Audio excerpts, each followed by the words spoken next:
Hi, Hanako. How are you, Gina and Bryna? How are you? We're good. Hello. How are you? Good. It's nice to see your beautiful faces. Good to see you too. All right, Hanako. So I'm curious, given that everything that Violet went through with Emma last season, how do you think it's going to affect how she approaches her job now? I think you're going to see her have a whole lot more gratitude for the job that she has now, and for Brett, and for having it the way that it was in the beginning, the reason that she came to 51. There's going to be a lot of her enjoying normalcy for the first time in a long time, for sure. Nice. A lot of fans, ourselves included, we were a little not annoyed with Violet, but we were just like, girl, really? At the end of last season, because, she was kind of going on about Hawkins didn't really step up, and then she didn't answer his call. Where do we find them this season? Totally. Okay, well, you're obviously going to have to see them navigate that miscommunication, because ultimately it was a miscommunication or a lack thereof. She didn't take his phone call and didn't know. So I think you're going to have to see them come together, and in the way that Violet and Hawkins do, they are incredibly connected to one another. And so I do think that there's hope for them to rekindle that romance. And as far as Gallo goes, I mean, he has his own distractions upcoming. So you're going to have plenty of exciting material there for him as well. Right.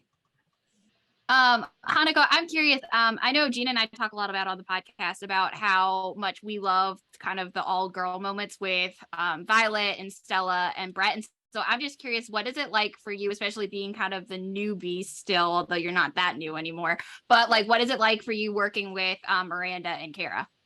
Oh my God, I was hanging out with them the other day and we were just talking about how much we love having scenes together, because all of us are, I think all of us in the cast are decently similar and equally not similar to our characters. And so being able to just kind of like play with each other off screen, and then being able to kind of funnel in all of the work that we put into our own characters together in a scene to make it feel real and true to the world that we've built is always so rewarding and so much fun. And also, Miranda/Kid is now a lieutenant, and that's a huge deal. And Brett's been PIC for so long, and now Violet's had a taste of PIC life at Firehouse as well. And so I think the three of them are kind of coming into their kind of boss womanhood together, and that's a really powerful thing to share. Love it.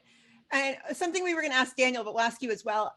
Obviously we were so sad to hear that we lost Tuesday at the end of last season. Do you have any special memories of working with Tuesday? Yeah, Tuesday truly is like was one of the sweetest creatures, like so loving, so like just like soft, like a very soft soul, and so gracious. And everyone who worked with her loved working with her. And her trainer too, especially, was like a part of our little family too, because she was a part of every scene with Tuesday. And I think Daniel and I both love dogs. And so I know I can speak for Daniel confidently when I say like he was gutted when we found out. It was a surprise for everybody. So rest in peace, beautiful Tuesday. So Hanako, I'm curious. So another thing that we talk a lot about on the podcast is obviously Violet's intense chemistry knowledge, and whether or not, we always say that I think it'd be fun if she and Severide teamed up to do an arson case together, especially with her intense chemistry knowledge. I guess I'm just curious, what would you like to see Violet kind of get into more of that field and like try something out other than paramedic, or just like, I'm curious what your thought, especially given her intense chemistry knowledge. Totally. I think like what a fantastic kind of wealth of knowledge she has in so much. And in chemistry, like let's utilize it where we can. I would love to see her and Severide come together, because I also think they could be a pretty hilarious duo together, because I don't think Violet would ever be a distraction to Stella Ride. I think she would be kind of a hilarious just comrade to either one of them.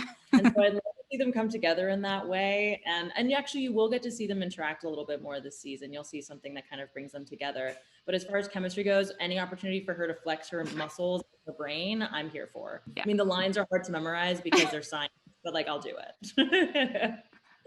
So what you're saying is Violet would not last very long on med. Oh God, Hanako would not last very long on med. Violet would be fine. That's funny. On Mad, seriously. Oh my goodness. So let's go back to your Instagram vacation real fast, because we vicariously lived through you all summer. I don't know what you're apologizing for. What was your favorite part of the whole thing? Did you only go to Italy, or where else did you go? I went to Greece with Daniel and his friend Emily, who's now also my dear friend. And I have to say that was probably the highlight because it was just madness through and through. Like it looked flawless and beautiful, but there was definitely hiccups along the way. I sprained my ankle. His friend Emily had a sinus infection. Like everything was nowhere near as glamorous as it seemed, but it was still like a beautiful country. And I loved getting to travel with Daniel. Never in a million years did I think we would get close enough to do that. So it was just such an excellent, wonderful bonding time together. That was definitely the highlight.